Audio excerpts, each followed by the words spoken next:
Do Crest 3D white strips really work? Crest 3D white strips are one of the most popular at-home whitening kits, but do they really work? Let's break down how they perform and their pros and cons. These strips use hydrogen peroxide gel embedded in flexible strips. You apply them for 30 minutes daily and they gradually lift stains from coffee, tea, and smoking.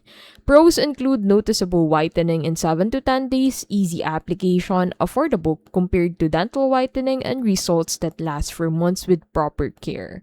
Cons: temporary tooth sensitivity, uneven whitening if strips don't cover all teeth, and results are less dramatic than professional treatment. It's best fit for users who want affordable whitening at home, especially coffee or tea drinkers. Not ideal for those with dental restorations since strips don't whiten crowns or fillings.